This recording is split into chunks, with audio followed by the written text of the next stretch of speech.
பேரு ஹோப்ஃபுல்லி இங்க இருக்க யாரோட ரிலேட்டிவ்ஸ் இல்ல இருந்தாலும் நான் சொல்றேன், it may be anyone, it may be any one of you, உங்க ஃபேமிலி மெம்பர். அதனால டிராபிக் ரூல்ஸ் ஃபாலோ பண்ணா ரொம்ப இம்பார்ட்டன்ட்.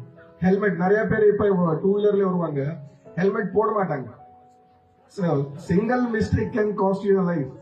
சில வாட்டி நியூரல் டேமேஜ் ஆயிரும், maybe handicap for the rest of the life. இது பெரிய டேமேஜ், உங்க எல்லாம் லைஃப் வேஸ்ட் ஆயிரும். அதனால டிராபிக் ரூல்ஸ் ஃபாலோ பண்ணும், கஞ்சா அவாய்ட் பண்ணுங்க. வேற ஏதாவது இஷ்யூ இருந்தா கைடன்ஸ் வேணும் ஆர் ஏதாவது ஹெல்ப் வேணும், SP is always at your service. எப்பவுமே கூப்பிடுங்க, எனி இஷ்யூ இருந்தா பேசுங்க, ஒன்றும் இஷ்யூ இல்லை. பட் டிசிப்ளின் மெயின்டைன் பண்ணுங்க. இப்போ எல்லா டீச்சர்ஸ் தான் உங்களோட மசியா சொல்லுவாங்க, உங்களோட Xavier. they'll only save you, they'll take you to your goal.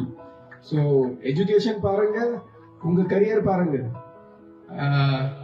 இத என்ன சொல்லுவாங்க, அது மூவி பார்த்த ஹீரோகிரி, ரவுடிசம், காதல் வாதல், அத எதுவுமே யூஸ் இல்ல சொல்றேன்.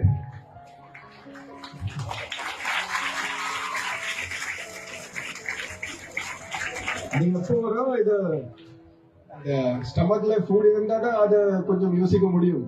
ஸ்டமக்ல ஃபுட் இல்லைன்னா எதுவுமே பண்ண முடியாது. அதனால முதல்ல நல்லா படிங்க, நல்லா ஜாப் ஜாயின் பண்ணுங்க. ஒரு வாட்டி சேலரி வந்துருச்சுன்னா என்ன பண்ணணும் பண்ணுங்க, அப்புறம்